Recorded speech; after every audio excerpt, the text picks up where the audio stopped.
Okay, we have a lawyer and a social commentator, Ganifani, with us right here in the studio. Good morning and thanks for joining us. Good morning. Good morning. I'm sure as a parent or as a, you would be concerned about, students being at home. Naturally. Yes. Even as a concerned Nigerian. Absolutely. And the other aspect of me that you don't know is that I've been on the governing councils of about 3 tertiary institutions. And I've also been on visiting panel to 2. Okay.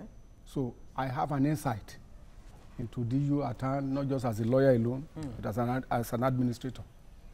It is painful and worrisome to the future of the country, particularly my generation. I'm one of the luckiest. I saw the best of this country in virtually everything, and education in particular. Those who went to the university in the 70s will see the beauty of education, even in the community. You see, you are accorded priority, you are accorded importance and recognition. But these days, you see things in the reverse of that. And what I see from the viewpoint of government is that the policy could be likened to Boko Haram in other ways. You know, there's this Boko Haram that we all know that we are fighting somewhere. There's another Boko Haram that is going somewhere else because we are destroying the future of the country. When you neglect education or you relegate education, then you are sowing a seed that will be a whirlwind in the future. If you allow young ones to be roaming the streets and to be moving about by their own devices when you close down schools. All right. Now, but in this case now, one is they have met 6 times, and 6 times they couldn't really come up with anything. What is responsible for this difficulty in reaching an agreement? I am not an insider, but I've told you the policy of government generally that I've seen towards education is that we just see it as one of those things. It is not priority. If the marketers, the oil marketers, if they give a warning today, that there'll be something next week, you know what government will do?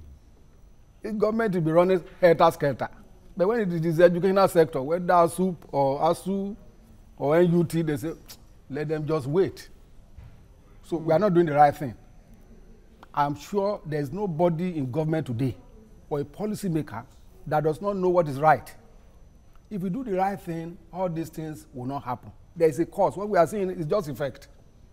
See all the sectors of this country. When I was growing up, the teacher was a symbol in any community. It was the one that would write letters. It was the one you go to for counseling. It was the one that the whole community will look up to. And come and see today. Tell anybody, do you like to be a teacher? That's at the lowest level. He says, look, no, I'm not interested. But this blame, is it just on the table of the government? Of course. This falling standards? Government, look, government has assumed responsibility of a Leviathan in all ways. It is not only here alone. Life used to be man to man is a wolf. There was no order. Government decided to come to place. And government now is in charge of everything. It puts resources together and decides to share them in an equitable manner in a way that society will be orderly. So it is government. It is now, education is on the concurrent list, and you expect that both the federal government and, of course, the subnational levels will actually, do the right thing, like you have said. You said that you've been part of a governing council and all of that. Yes, I was the governing council of Ondo State College of Education. In the 90s. Yes, I was on the defunct because of the limited time that we have to make sense of all of this, especially with the seeming deadlock between the government and ASU, then you have ASUP and then SANU, because there's a total standstill everybody is right now in the education sector. Yes. Don't you think really that it's possible that the ASU itself may just be taking things a bit too far? Only 3 months or so ago, government tried to meet ASU halfway by releasing the 20 billion naira for part of the revitalization which is what ASU is calling for. Of course, the total sum about 200 billion and all of that. And some of the other issues, including that Wale Babalakin, the one who's leading the government side of the negotiation, should be removed by all means, possible. As I Is said, ASU not, taking it too far? I don't want to believe that ASU is taking it too far. Like I said, I don't have the nice details of this negotiation and the agreements.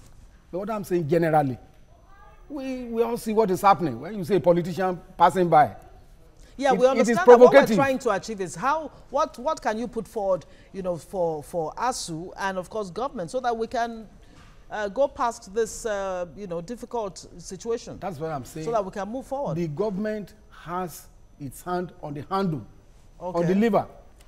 The government knows what is right to do. Even before these negotiations, even before these promises, we all know. That's what I'm saying, that society must look at itself once more.